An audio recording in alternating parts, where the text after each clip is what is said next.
Hi, buddy.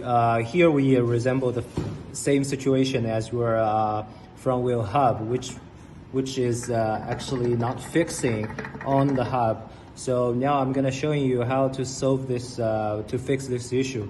Okay, first of all, we just remove the front tire and put like this, and we want to remove the rubber cover like this on both sides.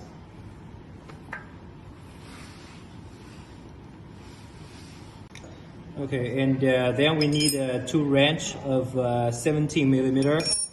Fix one wrench on this side and another 17 millimeter wrench on the other side, so that you can get this nuts out.